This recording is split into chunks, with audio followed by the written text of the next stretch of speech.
and the season begins. And it looks like a decent getaway for Juba with Gray on the outside. Now Sullivan up the inside of Luke Gray to snatch second position. Round the final corner comes James Juba, and he's going to win the Berlin E-prix for Hunter Bird Simulation.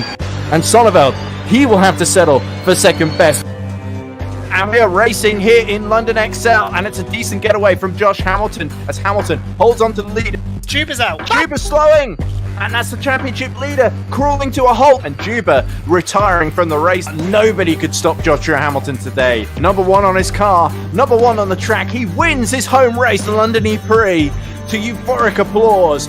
And it's a pretty clean start for Juba then, off of the line. Turn one, so crucial not to crash into the wall. And Stefan hits the back of Juba, and Juba's rearwards into the wall. And that's Sonneveld and Hamilton into the lead. Josh Hamilton having a look up the inside, and he makes it fast somehow. He's going to hold it into the chicane. They're side by side. This is brilliant. They're still side by side into Forest. Hamilton is still braving it around the outside into the stadium section. Surely there's not going to be enough room for them both to go into the final chicane. He's got it. And through goes Diego on the inside of Sonneveld. Letting Lahoven through around the outside. Somehow Lahoven spins in front of them.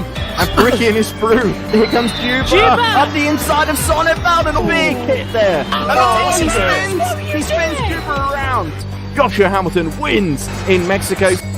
Juba gets a great getaway, but Brickian still alongside almost in the mirrors, and he brakes really late into turn one, goes very, very wide. Hamilton's 12th already.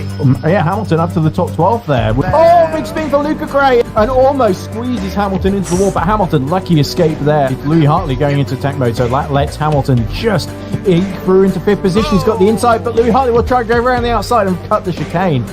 Here we go. So important for Josh Hamilton not to trip over Bram Coopers, but he sweeps around the outside. Josh Hamilton now on the podium. James Juba wins the Marrakesh E-prix for Hunter Birch Simulation. And we're racing. We go green in Seoul. And it's a great start from Joshua Hamilton. Look at Louis Hartley trying to go up the inside of the hairpin. And now that's really backfired, because now Juba's through as they approach turn 3. Oh, big mistake from Oliver Perikian. And Juba on the inside as they go towards turn 1. Is he going to have enough space? Yes, he is. Here we go. Juba's got the run. He takes the lead going into the final corner. Hamilton going to filter out on the outside. Josh Hamilton still trying to hold on. This is brilliant racing between these two title protagonists. And Juba comes upon him at exactly the wrong moment, and Josh Hamilton has a little look at the inside and hits the wall. The victory in Seoul is going to go to Joshua Hamilton, who extends his championship lead.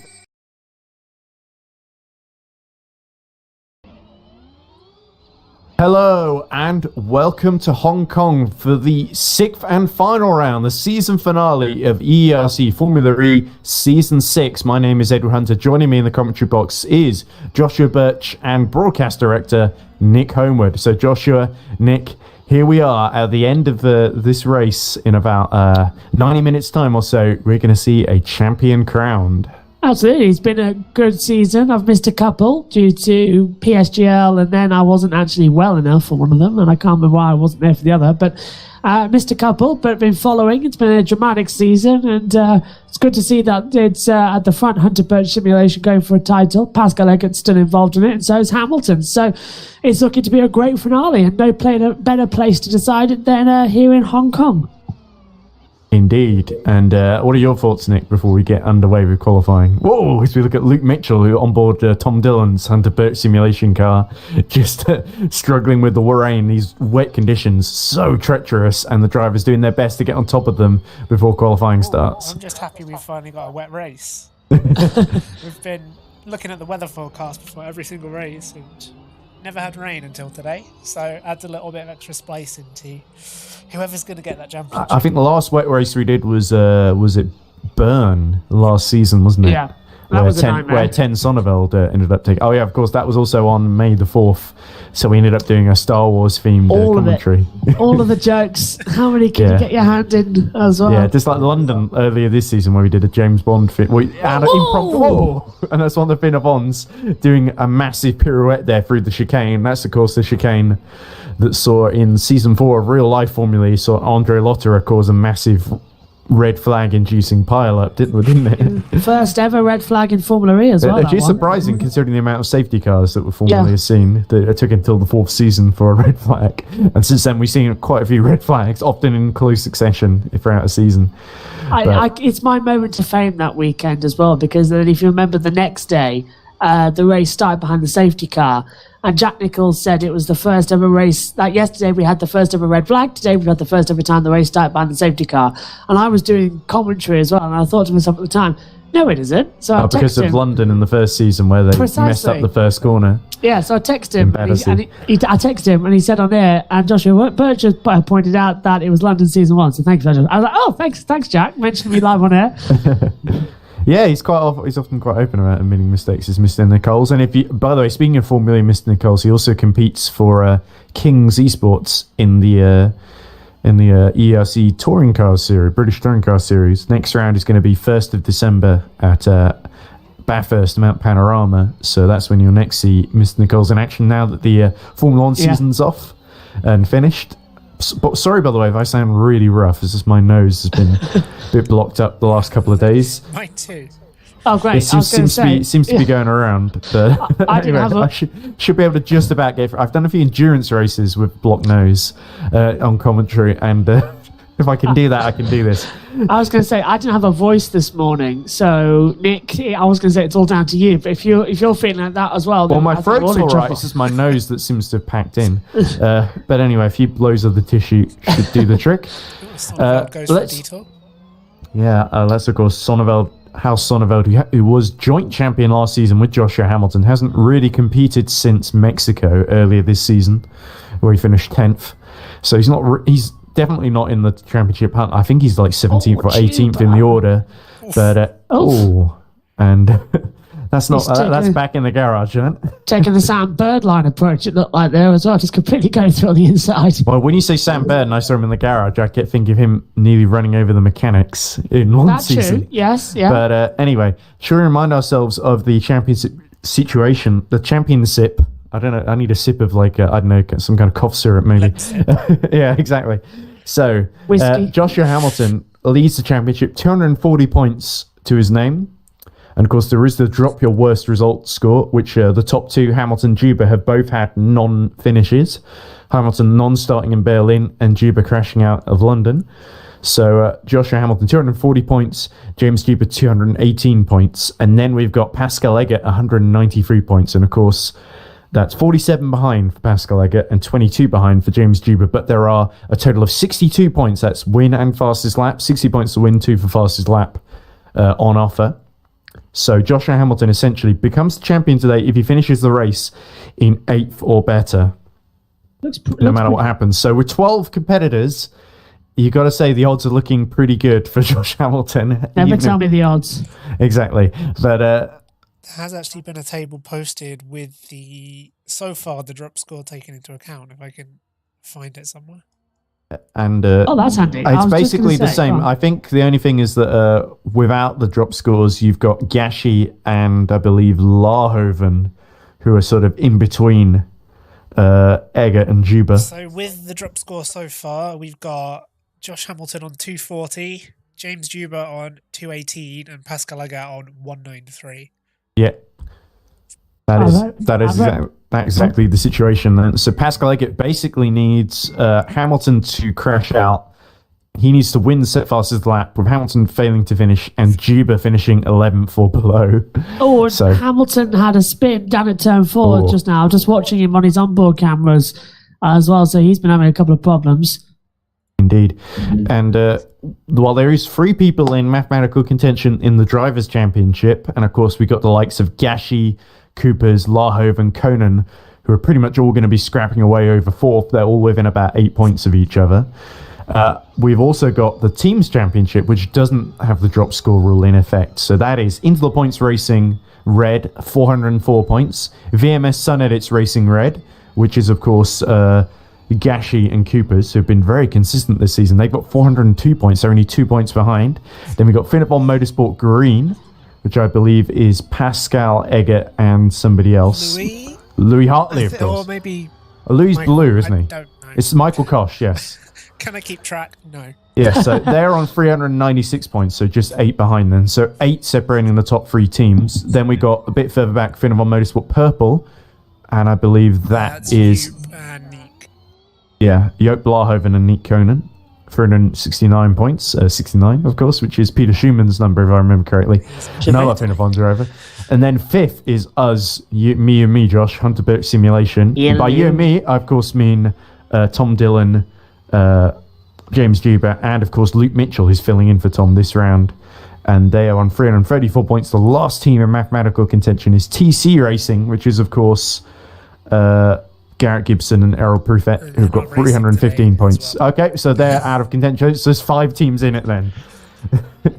There we go. Not many at all, just 5. That's a shame. I'm sure after what happened in South Korea, Juba will be wishing that Errol Pruffett hadn't been at that point there. They wish they'd missed that round as well, because he ran into the back of him while leading, messed up his timing into the chicane, and that was really ended up being the race deciding moment as Pascal Leggett stops and is hit by his teammate Louis Hartley in the rear.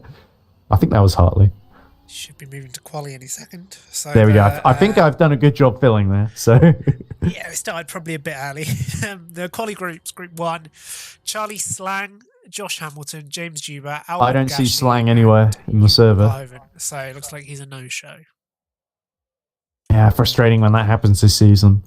But when we get to the end, the business end of the championship, especially on a damp day in Hong Kong, who wants to go do that, eh? I know I do. But anyway, so we got the 2 title protagonists, then Gashi and Lahoven joining them then. And in the way, the drop score rule not being applied until after the race sort of hurts Gashi and Lahoven because it puts them into the first group, and there could be some track evolution as qualifying goes along. But it could also get wetter. That's true. That is also an option. As we see Juba trailing Hamilton out of the pit lane, and that looks like Lahoven and Gashi just behind as well. Anyway, the important thing here, Josh, has surely got to be warming up these tyres on this treacherously damp and difficult surface. So let's see what the weather is going to do now. It looks like it's actually sunny. So the track will dry out as we go along, at least for the time being. 21.9 degrees Celsius is track temperature. Just looking at the front tyres of Joshua Hamilton, he's got them to around about 30 degrees at the front, 35 at the rear. So he hasn't got a lot of tyre temperature into them as well. So I'm going to be worried. The track cooling quite quickly as well. And in terms of how much battery percent is going as well, down quickly. Basically, he left the pit lane 100 and he's trying to regen it and keep it in the 98 range, but it's not working out that well. So he's pushing hard. And we saw on that shot just before, the hairpin had the little stripe on the inside. That's, of course, attack mode, which only comes into play in the race. Allows, I believe, have they said beforehand how much they're going to use this time, Nick? Or is it going to be the same as... We can have an estimate. Yeah, because what happened in Korea is we see the first time is about to be started by the lead group here in Group 1. What happened in Korea was we thought it was going to be 3 activation. Was it 2 or 3 activations of 3 minutes? Ended up being about 3 or 4 of like 1 minute each, which was very bizarre. Today it's meant to be 2 times 4 minutes. Okay, so that should be interesting. 4 minutes each. That's going to equate to about just over 4 laps, I think. But if the race is Juba in the wall.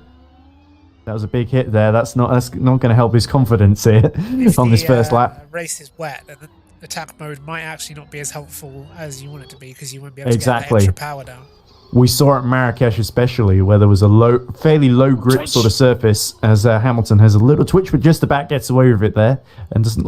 As he tries to set up the last 2 corners, so tricky because the wall is sort of almost like a big kind of pentagon shape that the edges really stick out at you. And there's that final corner where, of course, John Verne infamously spun on his way to pole position one year. As Joshua Hamilton gets the braking wrong and does a sort of Scandinavian flick into the first hairpin there. I think that's the Hong Kong pirouette, isn't it, down there? That was fantastic. Yeah, that's. I thought you were about to say Hong Kong Fooey there. Oh, well, that would have been better. But anyway, Hamilton actually slower than Juba on that run there, so Hamilton must have made a bigger mistake. Here we go through that treacherous chicane and there we go. And that's really confounded the front suspension as Hamilton gets ready for another run. He's still got time, I think only a limited amount of time, but they get 3 laps each, don't they? I'm just taking a look on board with Hamilton in that crash to see his facial reaction as well as he comes back on the track. He braked as well coming down to turn 4. The rear just didn't like it as well. He's already snapping for control. Rear temperatures around about 50 degrees. Took too much curve, as Nick said. Bangs into the wall. And there was some swear words there and a quick run to the keyboard to go out for another lap. Oh, well, this is a child-friendly stream, so let's not repeat Joshua Hamilton's heat of the moment words. He's not happy. Almost feel like like Max Verstappen, like I gave my reasons.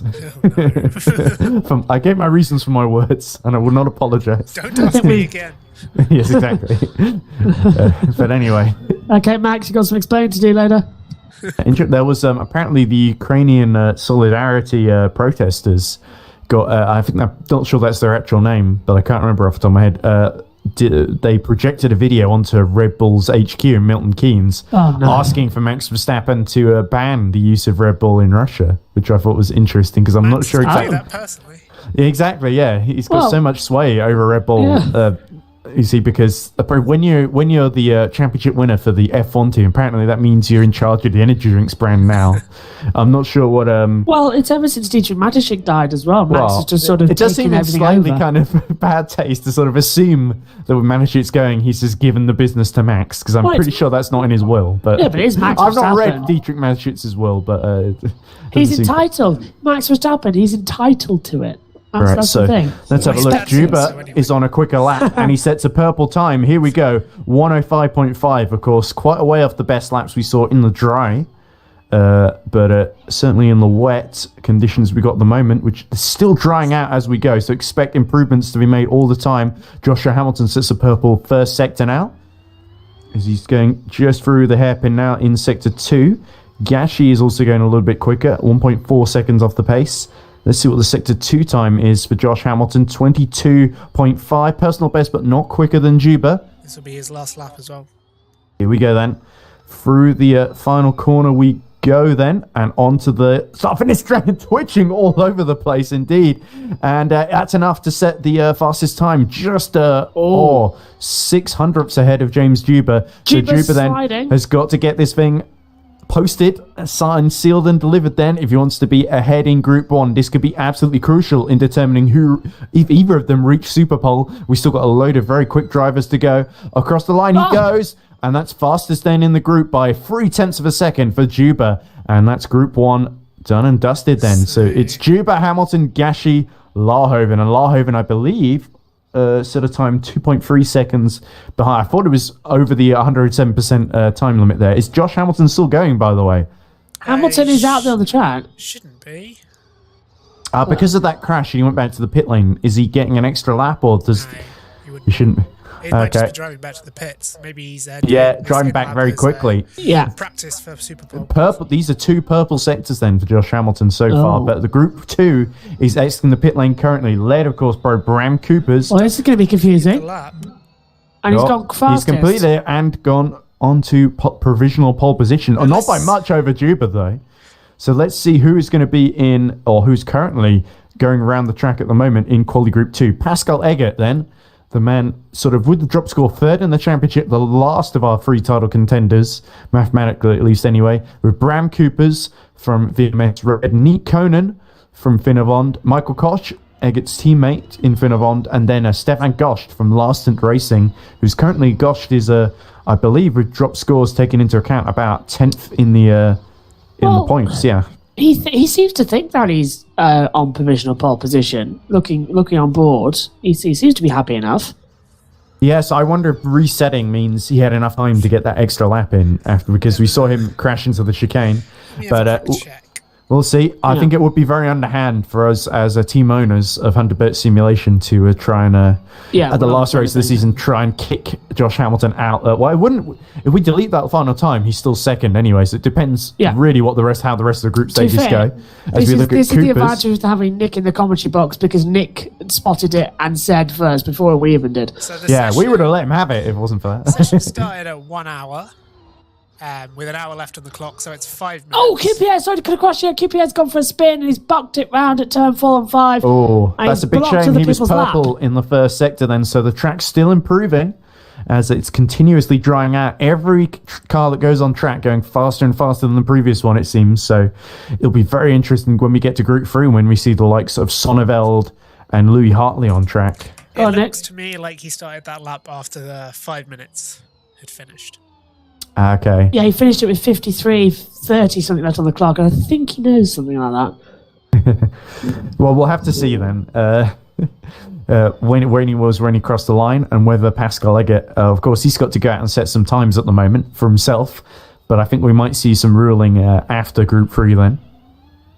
As we look at Cooper's going for another go, and that's the problem. He's got to get the wide line into that twisty, tight chicane, hasn't he? And to do that, he's having to spin the wheels up on this low grip surface. Of course, it's designed to simulate sort of street racing, so you've got all the yellow and white lines all over the track used by bikes and cars during everyday traffic. So it does create a rather difficult scenario sometimes. We feel a little bit offline. Yeah. Exactly, yeah. It's not quite Paul Ricard levels of trippy, but... Do you remember when Neil Jani came out of turn 6 and slammed it into the wall? I think it was in a practice session, practice day, I think.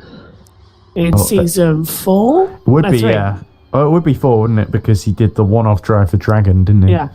Annoying thing about Dragon Penske, as we now call them, is I sort of looked at their DS testing livery from DS Automobiles, and I went and got the Lego car designed on that, and now they're saying we're going to unveil the real livery, and I'm like, you're telling me I'm going to have to dismantle that Lego car? Again, yeah. Yeah, well, it's a good thing I didn't bother with the stickers yet. Yes, that's good. Of course, it's got the Porsche have got their livery unveiled, and I think McLaren and Neo 333 as well, as we see Kosh starting his lap. Let's have a look at the lap times then. So Pascal, quickest of this group so far, 106.186. We got Gashi 107.0. Then we got Kosh 107.7. Conan 107.3, Lahoven 107.5, and Gosh 107.7. So pretty close in the 107 bracket, but I think Eggert, the clear favourite to sort of make it through to Superpole out of this group. Pascal's was sliding a lot, but still fast, as you said, in this separate group. But he saved a big slide coming out of the last couple of corners. And Lahoven were in the previous group, so they're not going to be improving. So yeah, it's really Pascal has an even bigger lead over Kosh. Then as Cooper's improves ever so slightly, but still 6 seconds off the current pole time by Josh Hamilton. Top 3 title protagonists, 1, 2, 3 at the moment. And in their current order as well at the moment. Yeah. Kosh also gets in front of Gashi on the grid, which is crucial in terms of the Superpole deciding. So he's about 2 tenths away from Eggert's time. Not a lot of purple times, actually, since we saw Cooper's. It's still saying the track hasn't changed in terms of it's about 0% to 40% max wet and 21.9 degrees Celsius track temperature. So, looks a lot of personal best being set. So we're getting to the business end then of Group 2. It's 106.186 from Pascal, as you said, Ed. And Juba was a 105.242. Hamilton a 105.538 was the best lap time. Hang on, so has Juba gone back to pole position on our timing screens? Even because best lap for Juba 105.242, best lap for Hamilton 105.538. Oh, so Kuipers beats Eggert's time, and that I did think that really quick first sector was going to come into something, and it did. He's there just 1.92 off of, but it immediately gets beaten then by Michael Kosh, who sets a 105.5. So it's all very, very close. Ed, it's not just my timing screen, is it? Look at Hamilton's best lap and then Juba's best lap. They are different. Yeah, 105.242. Josh Hamilton's best lap 105.5. So it's showing Hamilton ahead, but he's actually that previous lap has not been counted, even though it's showing he did 7 laps rather than the 6 that everyone else seems to have done. So Cooper's, I think, on his final lap at the moment, a little bit slower in the first sector. We've got a situation down at turn 1. Which Sonneveld going backwards. And this is Sonneveld going out onto the track, so he spun it immediately out the pit lane. No, there's somebody else in the pit. There's somebody else down there in turn 1 as well. Third car. It's 13th position, so Sonneveld's down there. Someone's gone back to the pit lane. It was the 11, so I think it was Luke Mitchell who's also down there. Mitchell was involved as well. Yeah, Mitchell just coming out. Let's hope he's not damaged the car in his first appearance since Mexico. Of course, filling in for Tom Dillon, a Hunterberg simulation, and looking to do well then in this group. But it does seem like the expected track improvements that it's actually started raining again about 5% at the moment. So this group is really going to be up against it. So no wonder Sonneveld was facing the wrong way there. But this group, of course, is going to be Louis Hartley, Luke Mitchell, Ruben Machete, and House Sonneveld. It was like New York, turn 4, that turn 1 here at Hong Kong. Now, remind me, is Machete filling in for Oliver Paricki, and as you see Louis Hartley just trying to get into that first hairpin there. I think Machete is, because he's in car number 2, which is Paricki in this car. So that's into the points red, just trying to make sure they hold on to the team's championship, because VMS red could be big threats here as Hartley goes well to the inside at the sort of as that Tamar Park there, the right-hander. As he goes through the chicane, very clear of the wall there, and twitching all over the place. Constant adjustments having to be made by Finovon number 26 then of Louis Hartley. Pushing as hard as they can, aren't they? Yeah, but you can't afford to leave anything on because this is really going to be who can sneak into Super Bowl here, even though the track is probably not going to get any better from this. Still 5% rain at the moment, so... If it's only 5%, it's probably not going to get it's drizzle. Yeah, but it could impact people, especially those who haven't done a whole lot of practice in the wet, that's for sure. So let's see. Ruben Machete actually sets a purple Sector 2, 21-3. But I expect there are a lot of quick guys in this group as Louis Hartley immediately launches up to third fastest. And Machete gets onto provisional pole position ahead of Josh Hamilton. There we go. So 104.4. So that really shows the track actually coming to him despite the rain. Sonneveld goes second fastest then. So now it's top 5 that go through the Super Bowl, of course, I believe. So at the moment, it's going to be Machete, Sonneveld, Hamilton, Juba, and Louis Hartley. So Michael Koch has been knocked out then. Mitchell, P5. Ooh. And that knocks, for the moment, Louis Hartley out, although Louis Hartley will get another go then. Juba or Hamilton could be not in Super Bowl. Yes, very much so. So I wonder if Hamilton, Juba is going to be taking Luke Mitchell to go a bit slower. I doubt it though. But it depends also. This makes it very crucial if Hamilton's final lap there is going to count or not, because that could make all the difference whether he's ahead or behind Juba then. So let's see then. Mitchell flying through, fastest of all, first sector. Hello. Yeah, there we go. So that's good to see from Luke Mitchell. That setup from him and Juba have been working on. Clearly, pretty good in qualifying. He goes very, very wide there, just about holds onto it and avoids the barrier. But he might be able to get a lap time out of this, but that's going to hurt him in the second sector then. So Luke Mitchell not doing enough to get into Super Pole at the moment. It's going to be, and that surely, he's not messing up on purpose to make sure that Juba has a better chance. Hartley is splitting Hamilton and Juba at the moment. Luke Mitchell remains 6th then. I don't think that was deliberate. I think genuinely Luke Mitchell was just struggling there. Yeah, look at the amount of time he lost in that Sector 2 and Sector 3. And is the rain getting worse? 30% it's saying.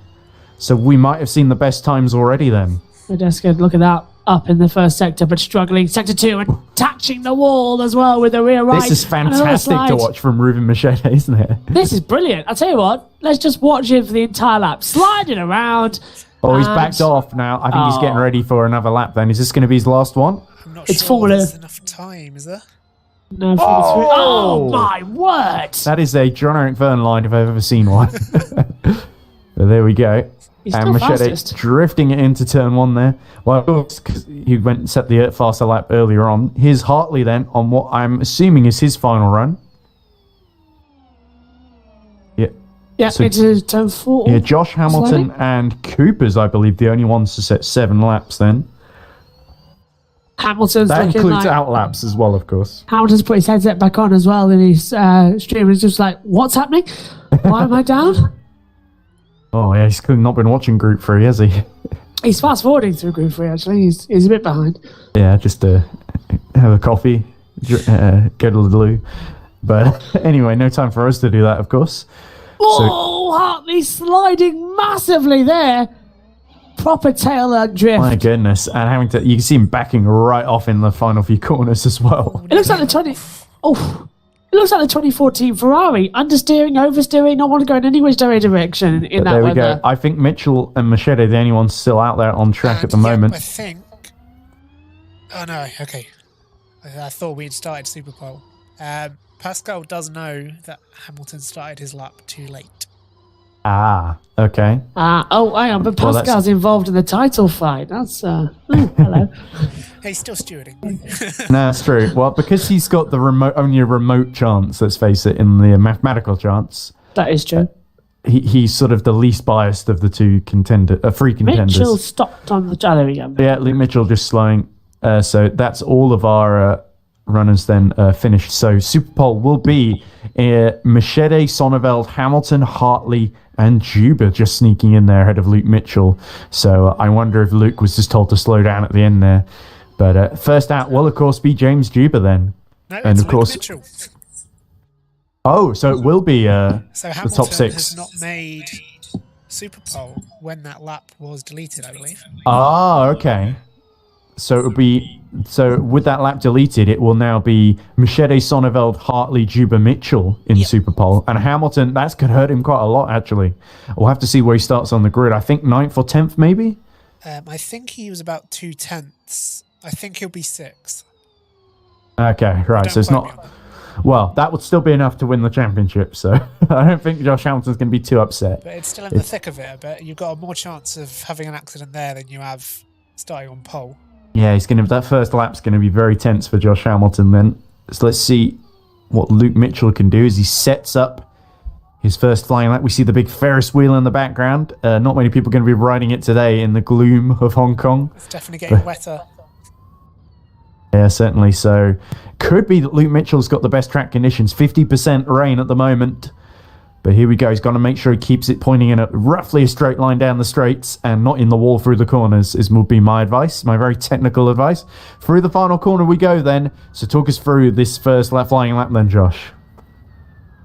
Well, I'm just hearing the radio messages from when Joshua Hamilton was told that he was going down to P8. And it was PG friendly, so I'm trying to find a way to let you hear it, because it was PG. But it's involving We can always quite a lot of interview things. him. Well, I don't think I'll talk to us at the moment, so give me just a second while I pull some strings around and get it all this on. Because Well, I'll talk us through Luke Mitchell's lap. All right, go on. Let's see, he's about 8 tenths down on the best time from the group stage by Machete, lighting up the rears through, that must be turn 6, into the hairpin of turn 7, I believe. Just keeping it tight on exit. Looking pretty controlled, I think, so It's looking far. good. Yeah, Got to make sure... Oh, the rear just threatening to get away through that sort of double apex left-hander, which is, of course, 8 and 9. Into turn 10 we go, and then through turn 11, the final corner. Oh, sliding, Luke. Sliding. Keep it calm. Yeah. Now push. Struggling with traction, and then he's just got to let loose for this final straight. What's the lap time going to be for Luke Mitchell? As he crosses the line then, it's going to be... Yeah, 107.817. Right, quickly, here it is. Here's when Josh Hamilton got told over the radio by Pascal. Shootout, Joshua, your last lap didn't count. It was already after the time. Juba starting his lap now. To P8 at the moment. P8? Look, your lap doesn't count either. Really? Who are the people racing for VMS Red? Then we start with the shootout. It's Luke first, then Louis. It should be Juba. We're looking at Louis Hartley on out lap at the moment, but Juba's on his hot lap at the moment. Yeah, so that was the radio. So he's not happy, basically. Okay, so 28.6 in the first sector for Juba. Looks pretty tidy. He's got to beat that 107.7 by his teammate Luke Mitchell. This is remarkably good, though. He's sliding, coming out the back half of the track in sector 2, and he's down a little bit, but this might still do better than the 107. He's still up on 22.9 in sector 2, so it's all about that run all the way through this last corner to the line then. Just got to make sure you don't lose control. Oh, he's getting very sideways on the wheel. Juba pushing for all he's worth. 109.1. Second on the grid then at the moment. So that was like that about 2 seconds slower than Luke Mitchell. Louis Hartley now about to start his lap. 3 down. Of course, 8th is the exact place where Joshua Hamilton needs to finish. As we look at Hartley going through the first hairpin, then big opportunity here for Louis Hartley. Could be that the conditions getting worse. Still 50% at the moment, but that may have played into Luke Mitchell's hands here. So Hartley has got to be... Oh, no! Getting very, very sideways into that hairpin. And he's done an Edo Mortara, hasn't he? He's facing the exact wrong way. through the first corner. So now that could have also been what happened to where the time started to get away from James Gibbers. Oh, a little wall tap as well for Louis Hartley as he's desperately struggling. It's almost like a rallycross car, isn't it? He's a long way down in the first sector there. 29.9. So I was just hearing some radio in my ears as well. It's quite handy actually. That and having to do full opposite lock through the double apex left-hander. Hartley's pushing like mad out there, but he's already messed up. So this is at best. Oh, yeah, he's sixth. Well, this is going to be third, I think. He's past the 109, so it's going to be third on the grid at the moment, provisionally. 111.5 for Louis Hartley. Then the track continues to get worse. Then now it's Sonneveld's go, and then it'll be Machete. So here we go. What can last year's champion do here? Joint champion. Oh, really deep into turn one. So he's got to hope to get a decent exit here. I think the rear slide out. This is fun to watch for sure. But I have a feeling it's going to be the grid order here is just going to be who got to go out the pit lane first, essentially. Yeah. It's not going to matter all this, is it, the qualifying anymore? But Sonneveld could still finish ahead of Louis Hartley there. He's got a much bit quicker turn four there. Oh! Just snaps the oversteer, catches it perfectly with a bit of control. This is what we've come to accept. 28.5, so he was nearly a second faster than Louis Hartley through the first sector. Sonneveld goes to push. It's great to see how Sonneveld. I'm missing him in action really because he did the first couple of races and had some really good results and was just showing some excellent qualifying pace as expected. And then it's just been AWOL the past few rounds. So great to see sort of 3 of our EERC Formula E champions show up to this finale, and Sonneveld definitely a key part of that. Here we go through the final corner. Can he beat the 111? Can he beat the 109 from James Juba? No, he does beat Louis Hartley though, so that's third on the grid for Sonneveld behind the 2 Hunterboat simulation drivers. So now it's all down to Ruben Machete then. Track conditions still 50% wet then, so Machete's going to have to pull out something very, very special to break the Hunterboat simulation front row then. Here we go. What has he got to offer? Can he and that's going to compromise his run into the first corner, but that's not the end of the world. As long as he can get the braking point spot on here for that first hairpin. Here we go. Trying to push. You can tell they're going for the sort of wider outside line because that's the least risky one, really. If you go all to the inside, that's where the curbs are, and you don't want to be spinning on those. What's that phrase? Cautiously, wildly accelerating? Yeah, all right, Mark Simpson. Into Taymor Park we go, and almost aquaplaning goes Machete. That's what caught Hartley out, but he gets the braking point spot on then, so I think Machete is really fighting Sonneveld here for third on the grid, essentially. Or fourth. Oh! And he hits the wall, and that's blown it for Machete. That's going to be him at the back for sure now. 5th out of the 5 in this Super Bowl session. So that confirms then Luke Mitchell will start on pole position for the first time. And this could be big news for Hunterboat Simulation in the team's championship then. 1-2 on the grid. Well, this is looking very tasty indeed. We set the touring cars last year. Can we have a go at the Formula E title this season? Yes, and of course, if Josh Hamilton's starting down in 8th, if he gets bumped down to 9th, and Hunterboat Simulation can engineer it with James Juba in the lead and setting fastest lap, then that's when things get very, very difficult for Josh Hamilton. But at the moment, 8th would be enough. Can you please confirm you understand this message? Yes, of course. I'm not making that message. I should tell you, Luke Mitchell, his ear, he hasn't brought his headphones with him, so no, his mic. He hasn't brought his mic with him. So he can hear. Okay, so he can hear James Juba, but he can't respond apart from in text. So do we have to do the team orders? Maybe there'll be some point through the hairpin or just put no in the chat. It's like, let me through, please. No. Do we have to employ team orders for the championship? Because I'm not doing that.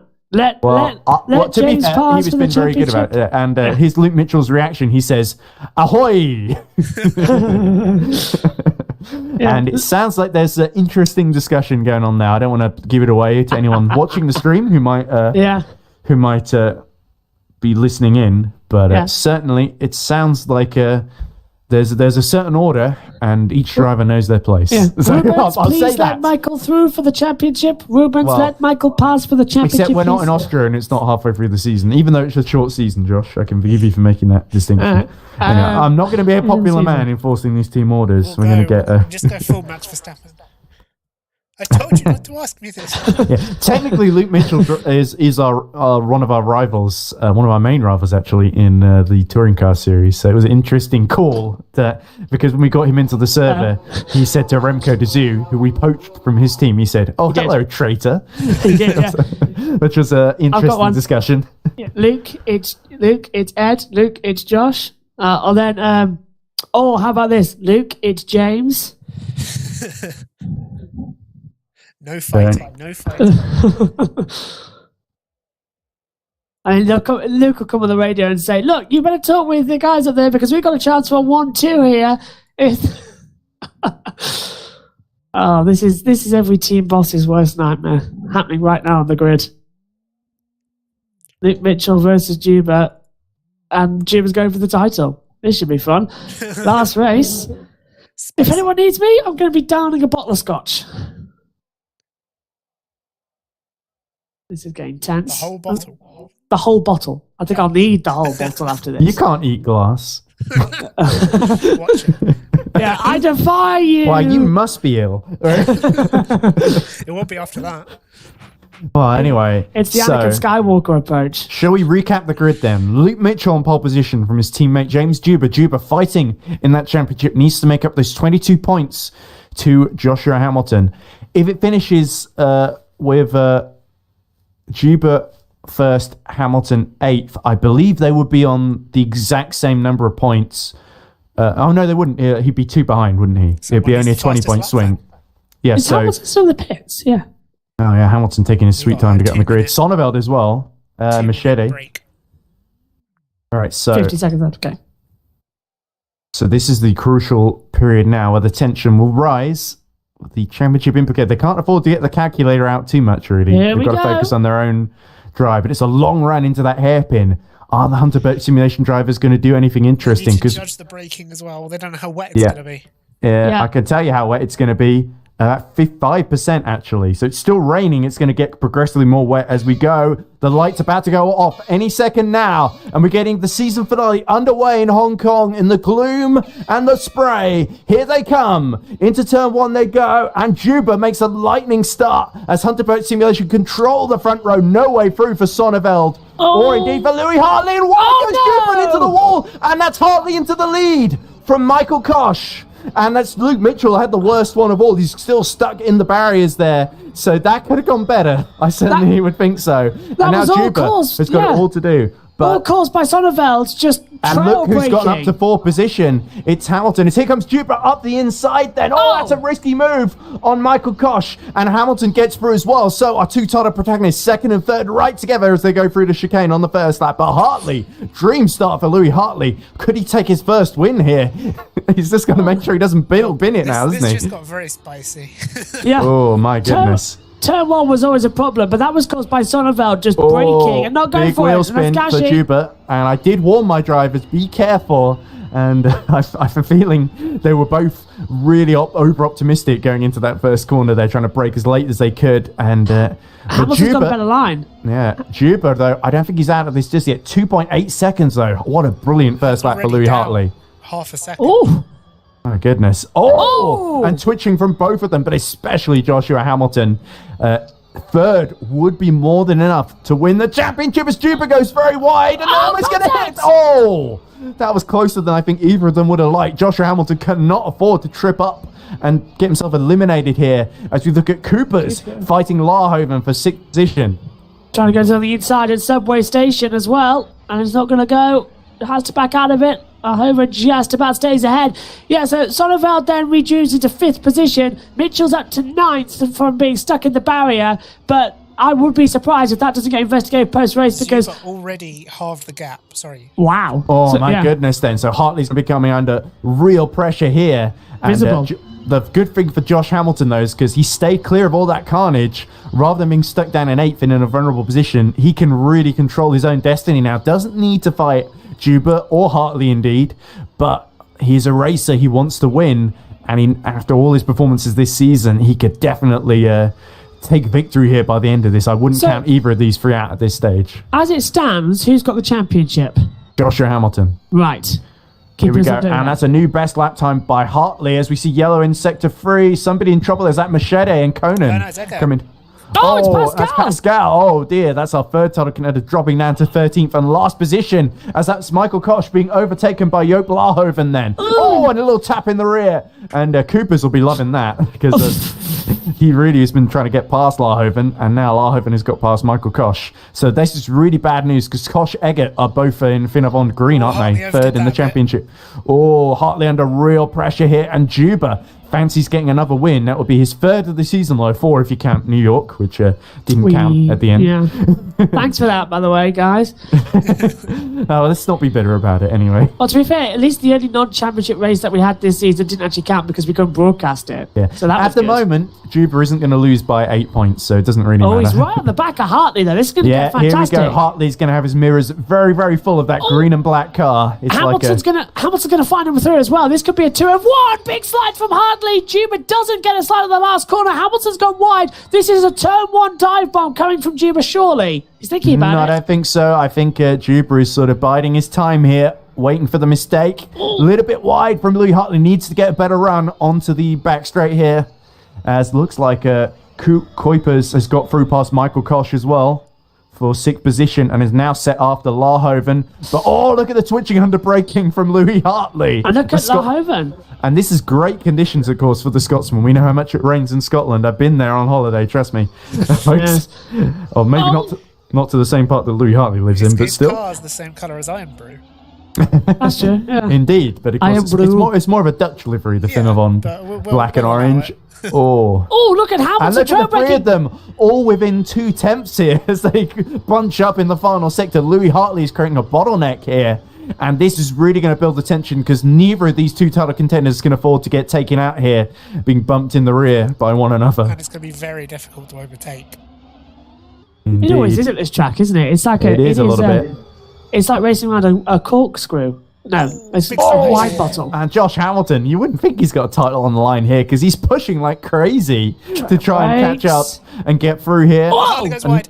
Very wide by Louis Hartley. Now the problem is James Cooper's got to sort of make sure he doesn't bump into the Yeah. side there. So he sort of has to correct as well. So effectively Hartley's dictating the pace here. Here we go. First 5 minutes done. Still 40 to go. And the title could go in either direction at this phase, especially if Josh Hamilton keeps squiggling around and under braking like that. Something Everyone's else having problems. To bear in mind, you don't want to wheel spin too much because then you're just Yeah. burning The energy. rain, by the way, the rain getting worse. 15% at the moment. So that's reason for 5 when the race started as well a couple of minutes ago. So Juba's got to try and get through and get some clean air because he's caught up in the spray of Hartley. And look at how good Hamilton They've got is a getting. big gap to Sonneveld, though, as well. So 9 no seconds. wonder that Hamilton's in a sort of pushing frame of mind because he's got that big gap behind him. We've not seen anyone go for attack mode yet, and in these conditions, it's no surprise with the rain intensifying. Although Coopers, as I say that, immediately goes for attack mode. So Yeah, clearly- To him. and indeed, Michael Koch is doing likewise. That puts Luke Mitchell up to 7th. So this is a decent recovery from Mitchell so far. As Coopers really struggling with that extra power then. But holding off Laarhoven for the time being. Needs to make sure he doesn't spin it at the final corner. Oh, and indeed, getting it nicely under control there. Machete's also got back up to the top 10. Hamilton is literally racing in spray through every single corner. He cannot see a way through Juba or Hartley. Juba had a big wheel spin coming out the last corner. I'm just seeing on the onboard as well.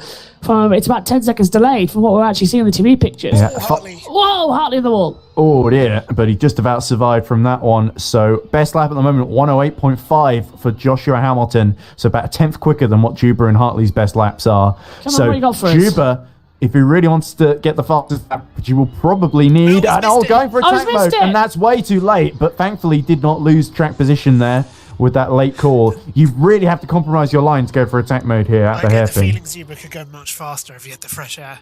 Yeah. He could, and but it's a big spin there almost for Joshua Hamilton, just about getting it under control. It almost feels like him and Juba are toying with one another, really. They're going a lot slower than perhaps their ultimate pace would suggest they're capable of. Hartley now sets fastest lap of the race because he seems to have broken clear of the both of them. Tell you what, watching on board with Hamilton is fantastic. It's like a game of chess between them as well. Juba went for attack way too late, but he only did it in response to the fact that Hamilton went deep into the hairpin just before the attack mode. So he must have seen that and said, right, I'll go Hartley for it into the now. wall on entry to Tamar Park. gone And wide. bumped by Juba, so that's Hartley still feeling the pressure, and now Juba is right, nipping at his heels at the back of his car, so needs to make sure, again, the closer you get with that spray being kicked up, you really need to make sure you don't hit the back and get in more trouble. The rain, about the same level, seems to have not eased off, but it's sort of stabilized at 15%. Juba now going for attack mode, and this time does collect it, so here we go. This could be crucial now, and he's got to make sure he lines up Louis Hartley down the straights here, but without spinning, as we see Gosht in a battle here, and that's Eggert, I think, that is just in front of him now. Juba's struggling already. He's not getting the grip down. He's sliding on the last couple of corners. But Hartley's doing worse. He was in the wall there at the exit corner. Now down the back straight, Juba is going to be really quick. But Louis Hartley goes as wide as he can. And now Hamilton tries to drift up the inside. My goodness. He awarded 3 ways. This is fantastic. Oh, this is probably going to go down as one of the battles of the season. Here's Juba with that extra power, but he needs to make sure he gets on the brakes in time as Josh Hamilton just sits back and waits for the fireworks. As soon as you hit the brakes as well, it's like dancing on ice. You're sliding everywhere.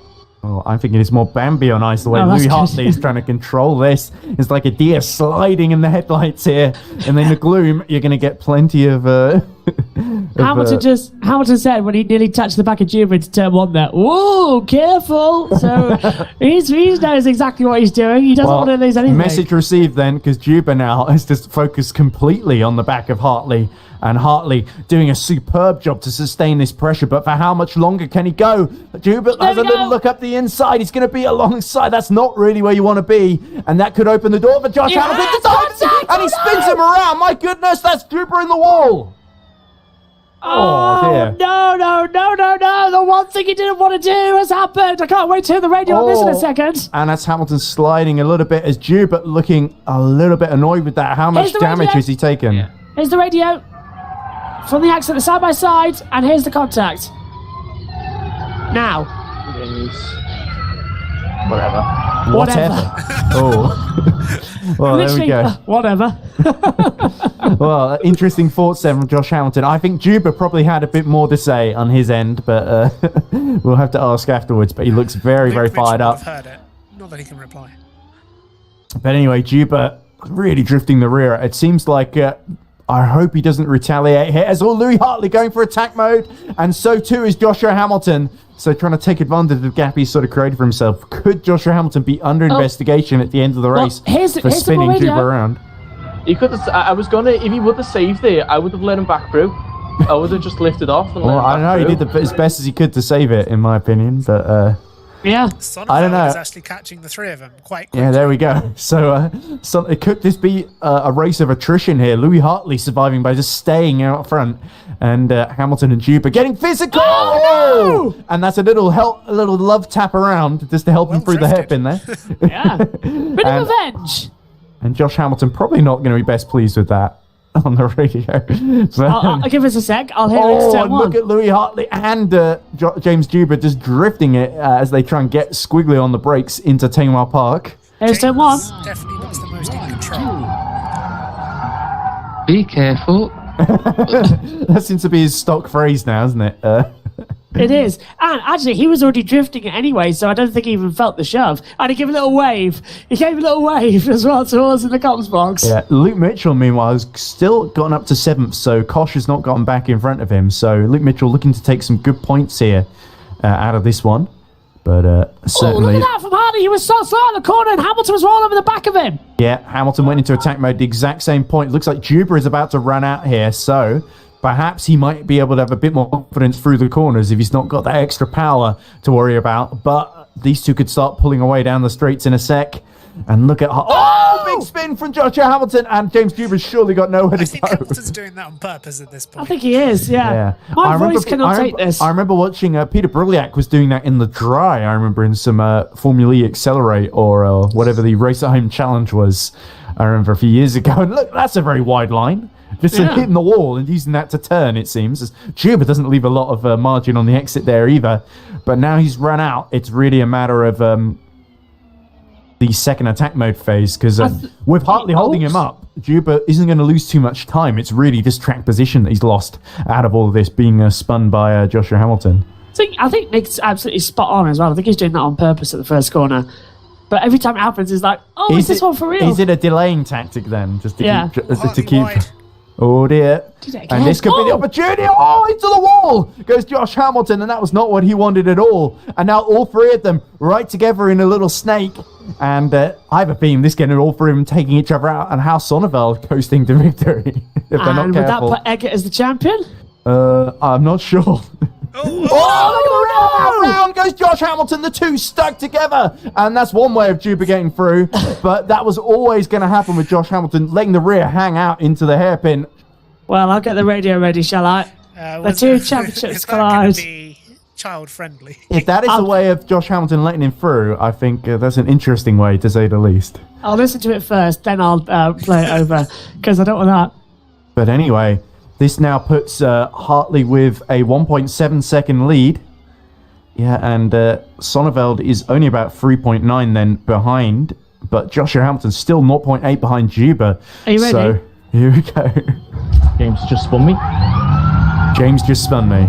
That's what- all he said. James just spun me. Well, I think James would probably say that that was fair game for what happened a few laps earlier. But Gloves off. I have a feeling it's going to be tete-a-tete at this phase between the two. And now that puts the pressure on Juba, really. It looks like he's waiting for Hartley's attack mode to run out, and he might go into his second one in a bid to try and get through and He's take the already lead. caught up to him a lot in that one. Yeah, how's it? Oh, and hitting the wall there. I wonder if there might be some steering damage to Juba and possibly Hamilton as well. It doesn't look too bad. But that was a crucial mistake there. And certainly that will put the pressure. Oh, Louis Hartley struggling to get it stopped in time. It's almost like he has to brake as late as he can because he knows naturally he's not quite as quick as the two behind him. They are so he's struggling really for having grip. to take risks. Yeah, they're struggling out there for grip. And what's as the well. weather like out there? Is the rain, it's still 15%, so we're looking at 0% to 60% max at the moment. They can't in this get race. heat into the rear tyres. They can't get heat into any of the tyres. They're just constantly going colder. Yeah, and there's Sonneveld just starting to slowly coast into frame out of the Oh. gloom. We've got some more radio from There's been a lot Hamilton. of contact in this one, Wedge. I've seen. You're seeing. Yeah, Oh, looks like Gashi and Machete are battling. I'm driving. There's been some pouring.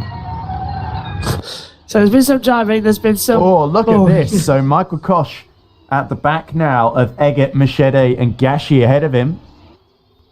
So this is very, very This is interesting. ninth, correct? Yep. Yeah, Gashi and Coopers were both fighting for the VMS Red, their attempts to win the team's championship. So we'll have to see at the end of this, because I think Oh.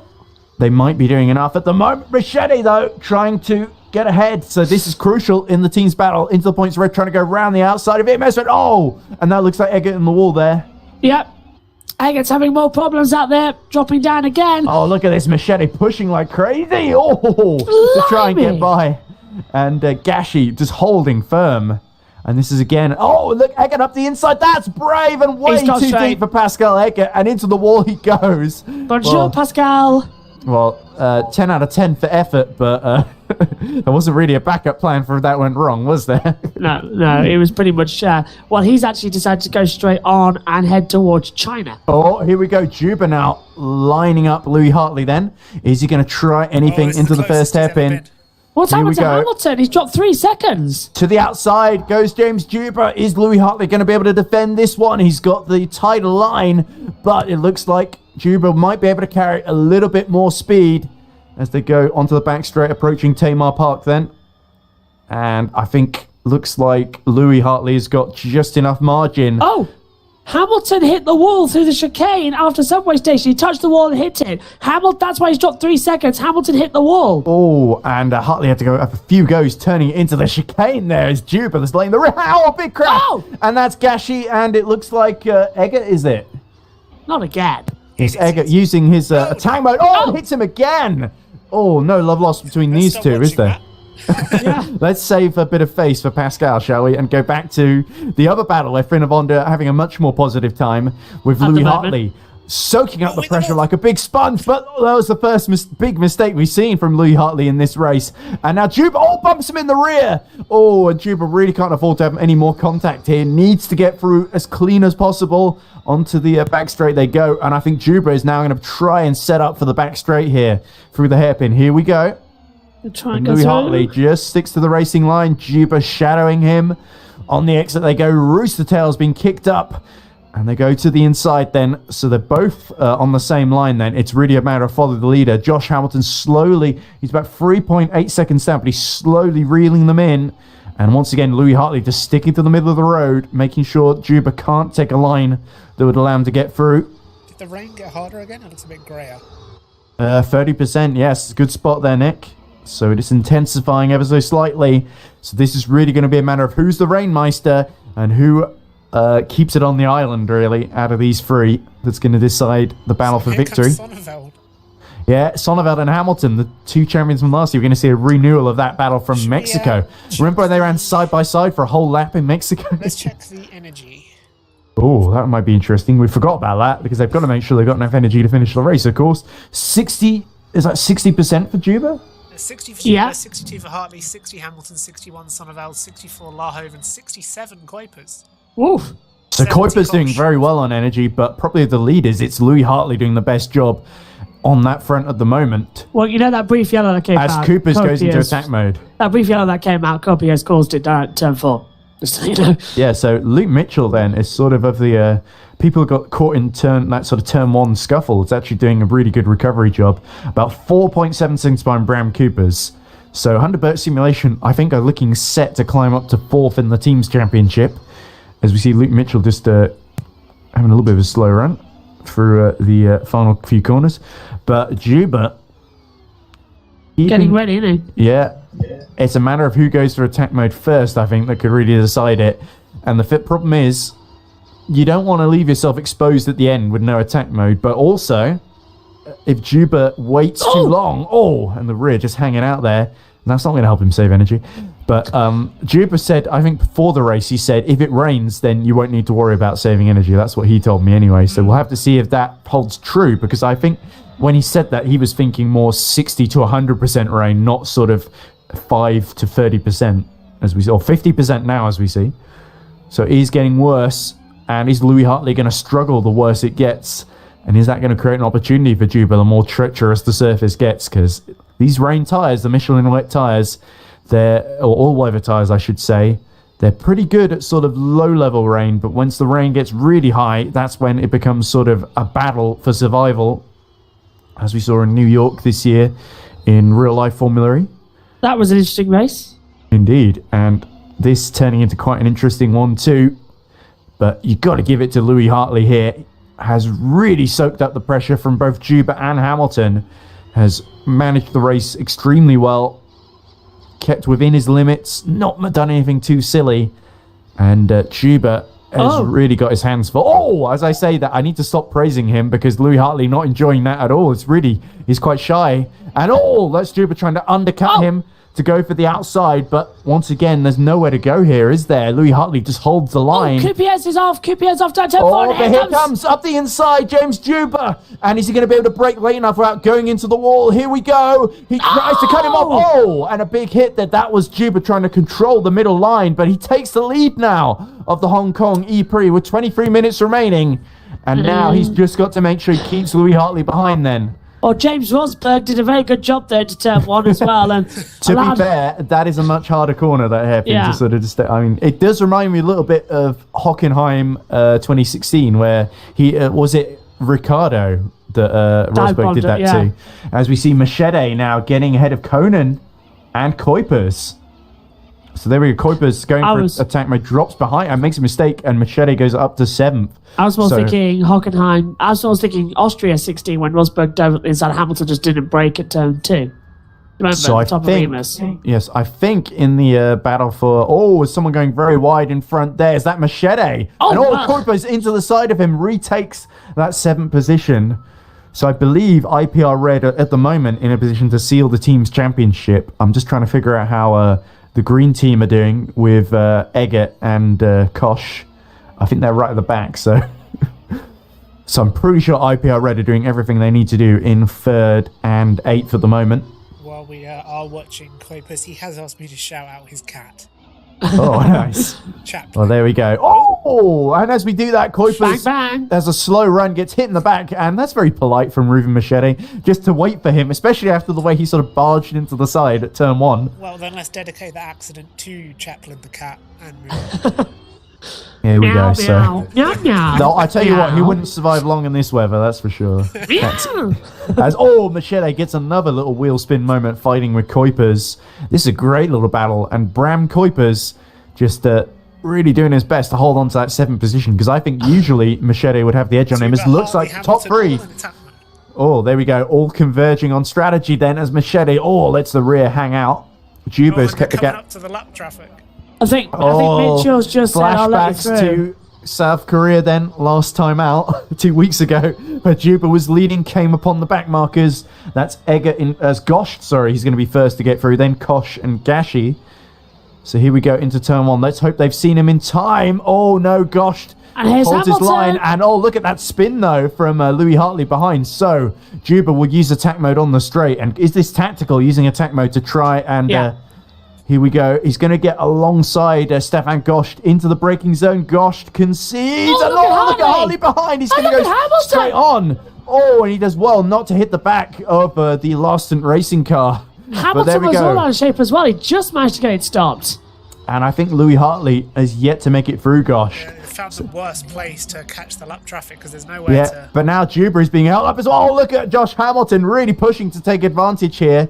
As we see, that looks like a Kosh, Michael Kosh that Juba is catching up to. Sorry, my cold kicked in at the worst time there. It's all the rain at the final race of the season, and my cold is really... look It's at Hartley! And Hartley spins around, and Hamilton! through goes Josh Hamilton. That's a big That's mistake from Sonneveld. Louis Hartley.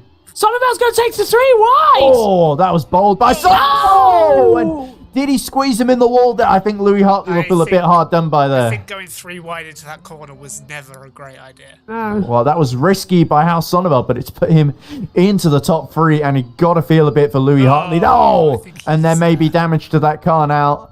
Could be a bit of a struggle to get to the end through the final 20 minutes. All that hard work, all that energy saving, and it looks like the podium, it's not even going to finish. Overheated tyres as well. Exactly, yes. So Louis Hartley, just Do you want to hit? consumed with rage, and understandably so.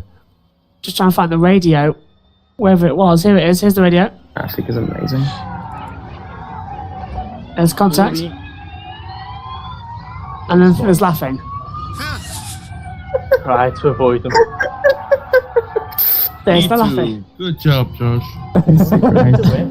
P2, good job, Josh. I like that. That sounds like one of the IPR teammates, possibly Reuven, on the Discord there. Just enjoying it a lot, aren't they? But over anyway, there? is it me or is Josh Hamilton now about 6 seconds behind Juba? Yeah, Yeah. lost it. Spin in front of him! And it's Oh, he's had to react. that's Machete. That was one way of getting out of the way, and Machete goes straight for the pits there. Oh, he's lost a win. Has he lost a win? No. No, it's Well, the just... it's suspension did not look too healthy there, but that potentially puts the team's championship in an interesting position now, because Kuipers Suspended. and Gashi through. Is that rain getting worse? It looks like it.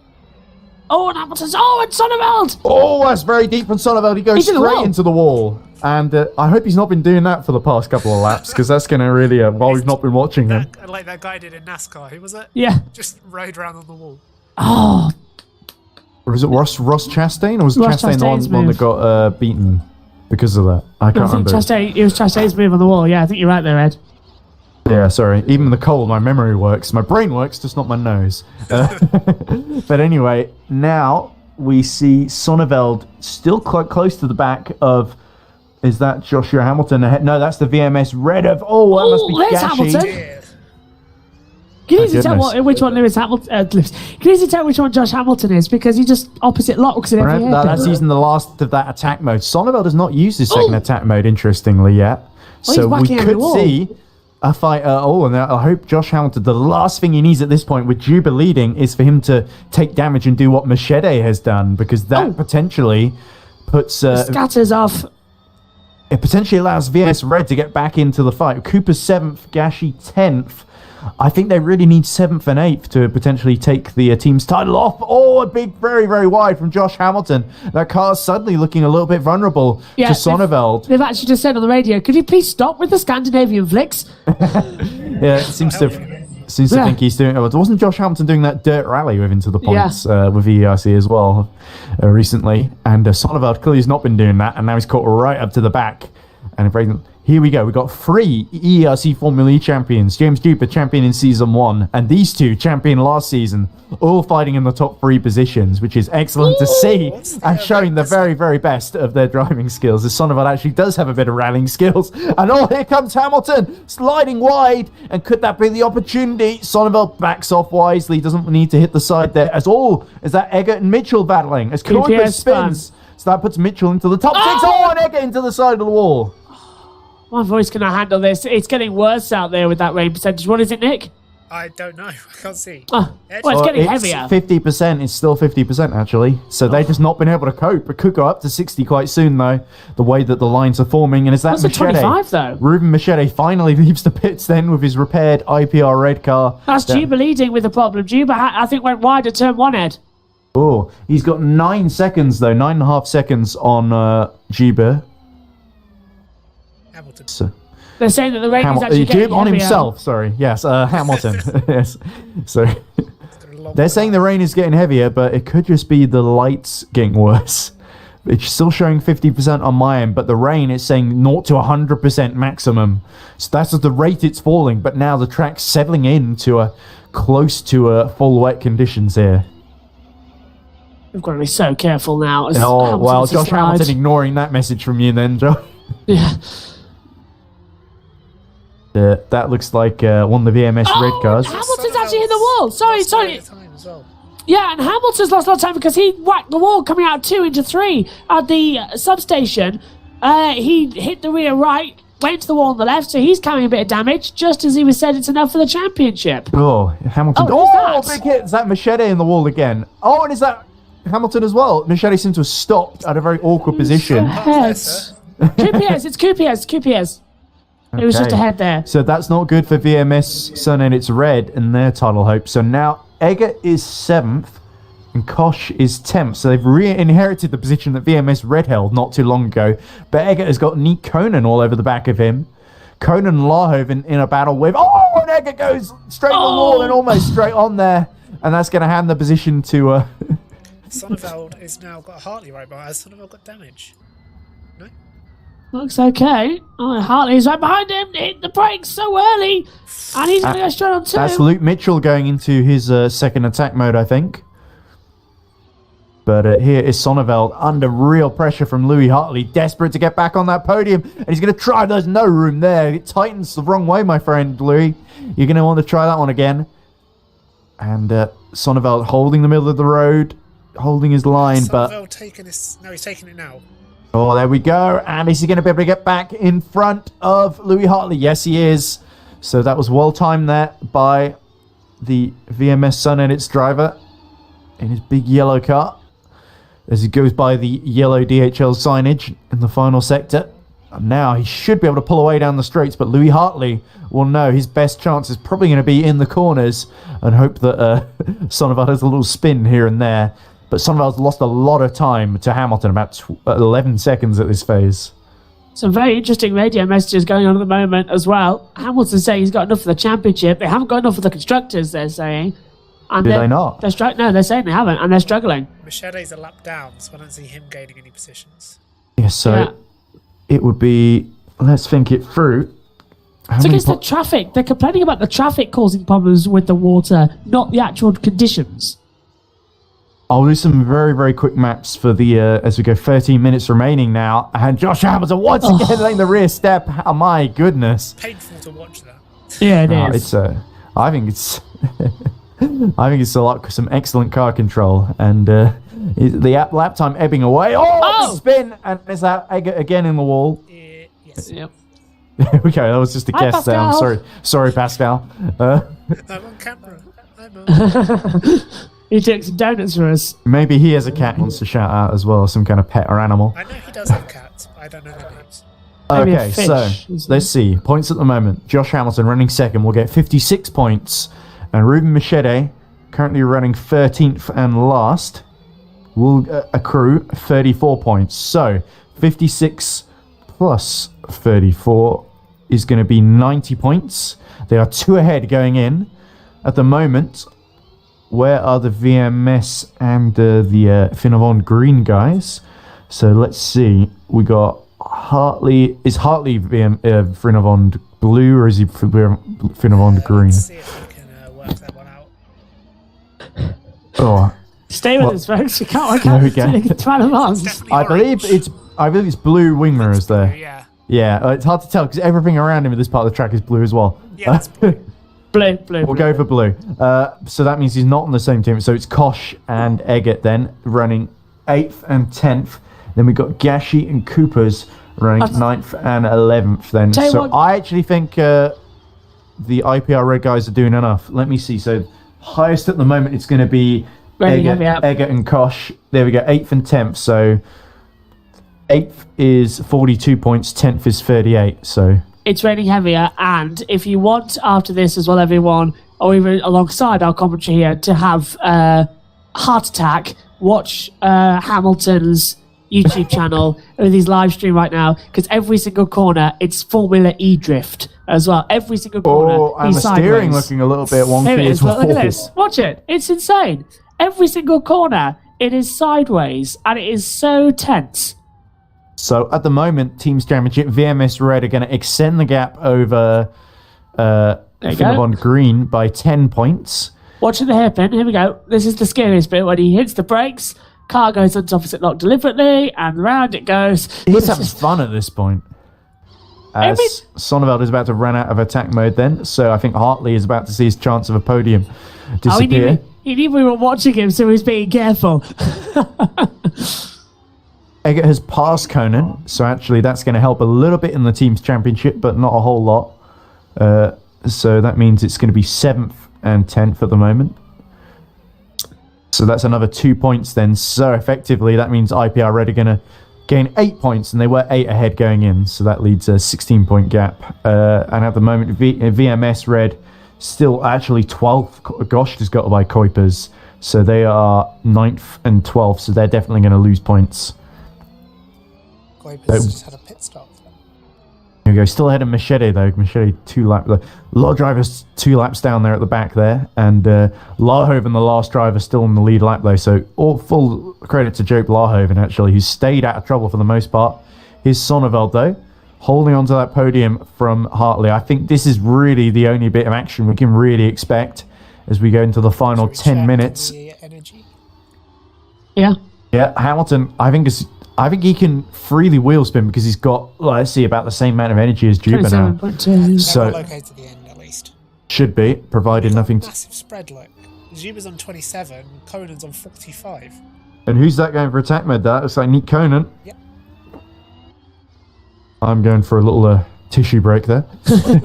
Conan's then going to take it. Sonneveld is glancing across the walls every single chance he gets. Let's listen a sec. Yeah, Hartley 0.9 of second behind Sonneveld then. Get there. This is how I much had a meeting 15 minutes after my stats class, and long story short, I got there 3 minutes before stats class ends. So Right, that sounds useful. I've no idea what he's talking to. He's saying, I think they're speaking in code, you know, now. Yeah. I think they've triggered it, and they're talking code. Oh, and that's a big spin for Hal Sonneveld, and could that create a little opportunity Hartley for did the a same thing. Hartley goes almost as wide there, so no big drama there. What's the weather at now? More than 50? Surely it's 60? 100%. Oh, okay, so it's fully wet now. Wow. Yeah, like properly wet. This is And like by a the way, paddling Josh format. Hamilton's still holding on to fastest lap from earlier because the conditions have got so much worse. 107.9 his best lap. 108.04 being Juba's best effort. So still a little bit off. Okay, something as well. Juba is being caught by Hamilton. Oh, that is interesting then. But I have a feeling with less than 10 minutes to go, and 10 seconds being the gap, I think Juba, unless he does something very silly, is probably got this thing under control. And even if he takes fastest lap now, it's not going to be enough to take the win off Josh Hamilton, unless Josh Hamilton bins it in the wall and needs to make a pit stop while putting my lap down, because it will need to be overtaken by, everyone, including Conan, for Juba to stand a chance. Hamilton didn't do the drift around the last corner. I've got a yellow sector 2. Why is that? Can't see. And is that a slow Finna Bond having to let Sonneveld through? Yeah, and he's letting Hartley through as well. It's Conan, is it? Could be. It is Nick Conan. Of course, he just went into attack mode, so no one, he must have hit the wall and separated from the steering. I know. Listen to this. On the ERC stream. No! Why did they choose that moment of all? He says they, it's meaning you, Josh. Yeah, it's me. That's oh my god, he skipped statistics to practice. Now they all know. Sorry. Right, okay. Sorry, so Josh. We'll find Well, out they what listen score to, he goes some of them listen to us. Well, we do this as well. Well, I don't know. Why did they choose that bit? My fault. Anyway. Well, enough personal information being leaked there as we Larhoven. Actually, hang on. They've sent us a message. Hang on. Hello, Joshua Birch. Hope you're having a good day. They're sending us messages. Top of the morning. Yeah. Hi, guys. You don't get that in Formula 1, do you? No, the team's talking with the commentary box. To be fair, you do guys. get it in Formula E. They do interview them after the race while they're still in the car, which is it's true, not yeah. too different to what we do. They used to do occasionally doing safety car periods, and most of what I remember DaCosta being interviewed during a safety car period, and it's like, well, it's been a good race for you so far. And it's like, well, don't say that yet. It could all go wrong from here, so be quiet. Yeah. But I'm about to restart, so leave me alone, guys. I remember that being a conversation that was had at one point. But anyway. And I still remember he got a penalty after it for just running over his allotted energy just after that. But so did everyone around him. I'm going to be hunted by them all later now. Oh, look at this. Hartley's really putting pressure on Sonneveld for that final podium spot. 6 minutes to go. And I think Josh Hamilton on his way. Louis Hartley's a little peek up the inside, but Sonneveld cuts across. And Hartley's almost having a taste of his own medicine. We saw him defend from Juba and Hamilton for so long. And now it's Sonneveld doing the same tricks on him, isn't it? Josh is now on the IPR hit list. Yeah, I'm bolting down the door as you see as well, just making sure everything's okay. Sorry, Won the IPR. championship, but at what cost? Yeah. I think technically, if we get to the penultimate lap, then because 8th place is a lap down, then I think Josh Hamilton is realistically going to be sort of he's going to be in an unlosable position essentially if he completes the penultimate lap, I think. But officially we can't really call it until we cross the line for the final time as Sonneveld goes way to the inside. They're talking about boats now. Oh, and is that one of the IPRs in the wall? That's Machete. There's Hamilton. How could you identify him so easily? I don't know. I just had a feeling. But anyway, that's most of our commentate on feelings and gut instinct rather than information. Sonneveld is now 32 seconds off the lead. He is only about 9 seconds off of Hamilton, though. But he's 0.4 ahead of Hartley, so Hartley continuing to put the pressure on, and that is the closest battle on track, really, of all of them. So can Louis Hartley find a way to sneak back through? He would love to end his season with a first podium. Had such a great start to this race, and that one moment where it sort of came undone as we see a very actually bad drift by Sonneveld at the final corner. Best Josh Hamilton impression. He is. They did after. share the title last season, but this season it can only really go one way. And at the moment, it's going to Josh Hamilton with Sonneveld not in title contention, even mathematically. But you never know, Sonneveld could be setting himself up for a comeback next season. He did start this season off very well with a second place in Berlin. Oh, and look at Hartley. He really wants to stake his claim. Louis Hartley's been very impressive. It seems whatever you put him in, he really drives the wheels off it, doesn't it? And Hartley's pushed, yeah. Sometimes literally. Yeah, I was about to say that. yeah, he's certainly really one of the main competitors in EERC British Touring Cars. They were taking pole position last time out at Knutstorp. Of course, big shame that Croft... Was I at that one? You were, for like most of it. As look at Sonneveld really under pressure through the exit of the hairpin there and having to make sure he doesn't trip up here. But there's Juba. Yes. Juba, I yes, think. Ooh, I've just heard a massive crash in my ear. Oh dear, that could be someone at the back in the Where's wall. Pascal Eggert? And Gosh almost goes straight on, and is that one of the... That's Machete right behind him, is it? It's Cupiers who's crashed again. Cupiers in the wall. Well, that's There you go. VMS Red doing everything to throw away a chance at the team's title then. Which is a big shame for them. At the moment, Eggert 7th, Kosh 10th, so they're still in the sort of position of losing 8 points to IPR Red. I think Hamilton is honestly now just having practice for his rally championships. This is getting insane. Not sure how relevant that's going to be unless one of the rally championships in Hong Kong. I don't see how much this is going to help him. As there's now a fly on my keyboard. Right, okay. That shows how little has happened since in the final 10 minutes of this race. Although, saying that, Louis Hartley getting very, very close to the back of Sonneveld. Can he make House Sonneveld trip up here? It's really a matter of put yourself in a position where... Oh dear! Big spin, and that could be the opportunity, but it slows both of them up under the yellow flag then, and that looked like Eggert once again. Hi, Pascal. Doing a 360.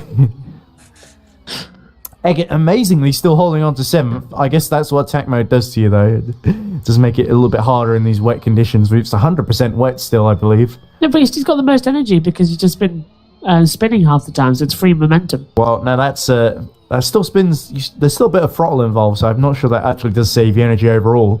But look at this, a little bit of a compromised exit there from Sonneveld, which is going to help Hartley ever so slightly as we go into the final minute and a half of the race. It's drier in my bathtub in the morning than this track.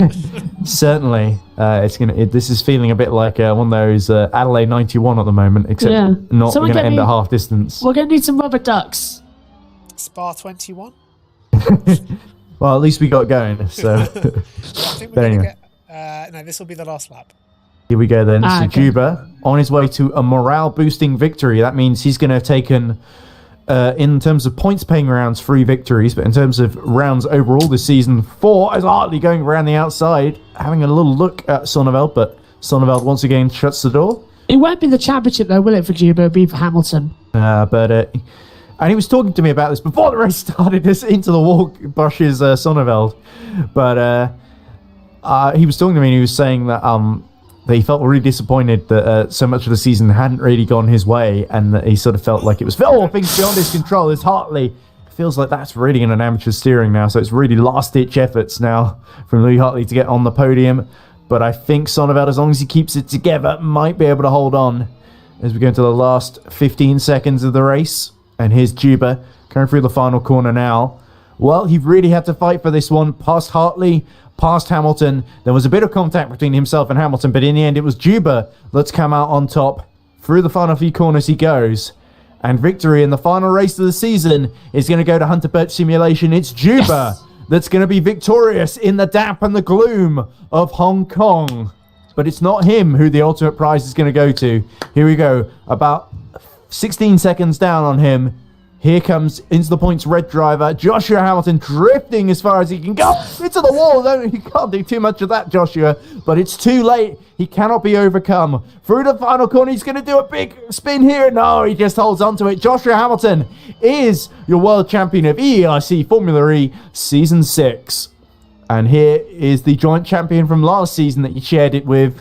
He's just going to cross the line to take his second podium of the season, but Sonneveld, he's no longer the reigning champion. He's an ex-champion. Here's the radio from the champion as he came across the line. Oh, and a spin from Hartley.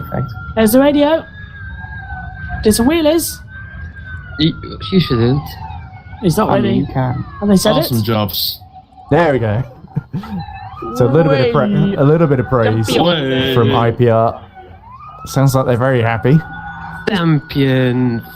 And I believe really interesting interview. the team's championship is assured as well, because it doesn't look like Eggert is going to improve on 7th. Disqualified. Ooh. Oh. Well, that means VMS Red won't catch him. So I wonder what this does for the team's championship in terms of Kosh and Eggert. So 7th and 9th compared to 2nd. The gap was 8 points going in. 7th and 9th, 44 and 40. Well, back-to-back champion then for Hamilton, because he shared it with Sonneveld, so... it's back to back. Shall I just drag in Joshua Hamilton? There we let's go. do that. So I actually think that might have handed it to Finn von Grun if that disqualification stays. Yeah. Right, So- here's Josh. Right, we are joined now in the commentary box by the new... Oh, and I just accidentally muted him there because me and Nick pressed it just after each other. There we go. By the new EERC Formula E champion of Season 6. You were champion last season, Josh. You got the title decider that you were so looking forward to. There was drama all the way through pretty much, but you held on to second, which was more than enough to take it comfortably in the end. So what are your thoughts now on the race and now becoming champion again? Yeah, that was a pretty spicy one, I've got to say. The rain was something else. Well, it stayed away all season, so... Yeah, it definitely came out in force today. The start was all right. The rain really wasn't much, but then towards the end, it was just hilarious.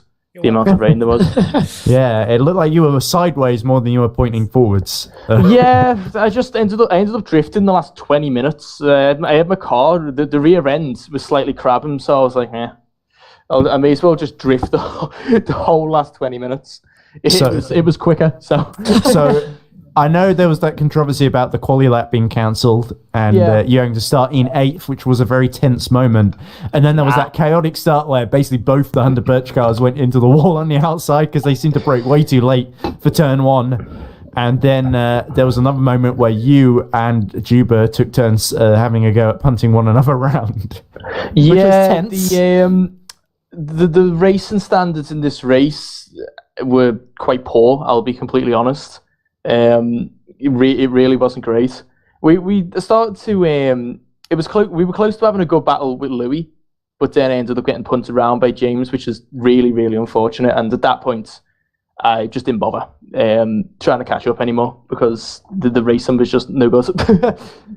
But, I'm not going to do what my co-commentator did because he was listening into your radio messages. But I believe at one point there was contact between you and Mr. Juba, and you said, "Oh, if he'd been able to save that, I would have been able to let him through," or something along those lines. Yeah, I didn't. It was I don't know who was at fault for that contact. I asked people who were also watching the stream. They're leaning towards James, but obviously they could be biased there. So. Well, I didn't know. From a certain I didn't want to. If I was going to overtake James, I didn't want to do it like that. So, if he had saved that car, it looked pretty safe, but he didn't manage. I would have lifted off a bit, but he was about 3 seconds back. And let's be honest, I feel like it'd be more mutually beneficial for me to stay ahead, try and attack Louis, and then obviously me and Louis will slow each other down naturally. But he ended up catching up, and then he ended up making contact with me, which is unfortunate. Tell you what, Josh, new world champion, congratulations. But that bottle you've got, I just saw on your stream, has that got a black J on it as well? Did you get that from Wilco? No, it's a Costa one. Oh, right, okay. I was wondering, because I thought, have you got exactly only the same best bottle? for the world champion. Yeah, Costa Coffee. I was like, Anyway. what? I need to end the stream, so if we could wrap up, that would be great. Okay, shall we just do it fine. Louis Hartley does want to talk to us, so very briefly, let's get Louis' thoughts in. We can maybe drag James in as the race winner as well, but we're just joined now by Louis Hartley from Finovon Motorsport. Of course, Louis, it was a dream start taking the lead after all the carnage at turn 1, but then it didn't quite pan out the way you probably would have intended, with a few dicey moments and a great battle at the end with House Sonneveld. So I know all that rain, it felt a little bit like being back home in Scotland, I imagine. but certainly a race with some highlights for you, and another good 4th place. Yeah, that was a pretty good start. The heavens just sort of opened for me with everyone getting pushed out the way. Yeah, we sort of left the way for you, Luke and James. Yep, thanks for that. Yeah, it's a weird track, this. I definitely like it more in the rain than in the dry. I don't think it would have been nearly as competitive in the dry, but yeah, it was a good fun one. The race at the end, I think, me and Sonneveld were both making a lot of mistakes. I think I probably could have passed him, but this track is really hard to pass on, so I'm actually quite impressed with your guy James getting through, because I couldn't pass here. Yeah, it was probably there were a couple of moments before I could have sworn you two were going to crash into each other, but James, in the end, got through cleanly at exit of a final corner and into turn one, wasn't it? So he just kept the inside. There wasn't too much he could have done from that point, I don't think. Yeah, for some reason my crew chief wasn't working as well, so I was sort of driving blind, which didn't make it easy either. I was worried when I got the run on the exit that he was just going to come across and just leave me no room against the wall. But thankfully, he didn't do that, which is kind. Yeah, that happened to Louis with when him and Sonneveld and one of the lap cars went through wide, and poor Louis got squeezed in the wall, I think. Yeah, I didn't see him there until I turned in, and he sort of popped up in my side mirror. I thought he was a back marker or something. I didn't even realise it was him. So, yeah, not having crew chief made it a lot harder to race side by side with people. Yeah, certainly. But anyway, congrats on the 4th place, Louis. I'm sure we haven't seen the best of you yet in the Formula E car. I'm sure that first podium isn't going to be far away when the season 7 starts. So we look forward to seeing what we can do next. And, of course, British Touring Cars as well, where I know you're going to be a regular thorn in our side. Hope so. Looking forward to Bathurst. That'll be a good fun one. Anyway, I guess final word should go to the race winner then. So Mr. Juba joins us now. Congratulations, James. I know there was always the feeling that the title was going to be unlikely, but getting another win under the belt, that's got to soften the blow ever so slightly. Yeah, it feels good to win. It was a challenge out there. There were points. Yeah, the first corner didn't quite go to plan, did it, with Luke? No, unfortunately, everybody else behind decided to outbrake themselves, so that just loaded everybody into turn one and put me in the wall. Luke came off by far the worst, dropping from first down to, I think, 7th or 8th or something like that. But yeah, that was really unfortunate. I was kind of hoping to get a clean turn one and just run away and just hope that Josh politely got caught up in it. But but no, there were a few dicey moments, and we heard Josh's view on them earlier. I imagine you have a different view.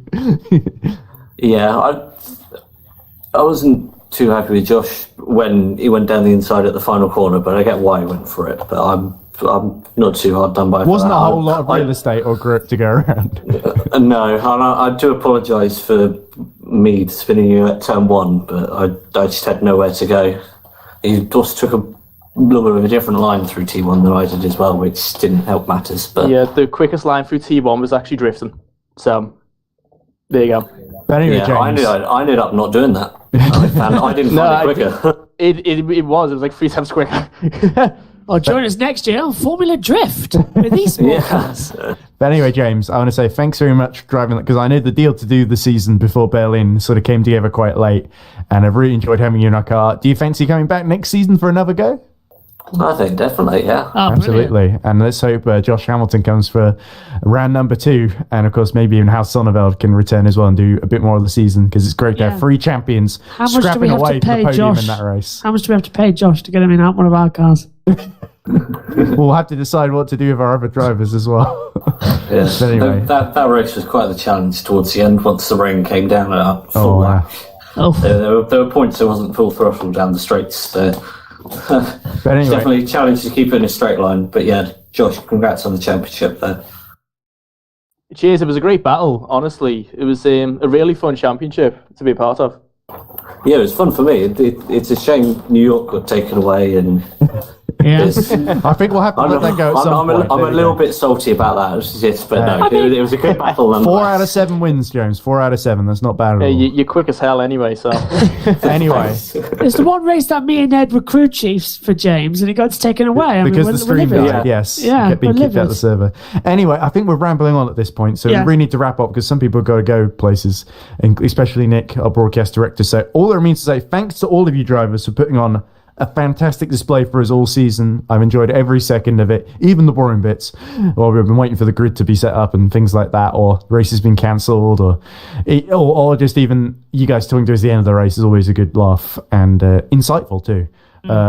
And thank you to Josh and to Nick for help joining me in the commentary box, and once again giving insights, laughs, and correcting me when I go wrong, and filling in when I'm not saying anything because I'm blowing my nose because it's really blocked today.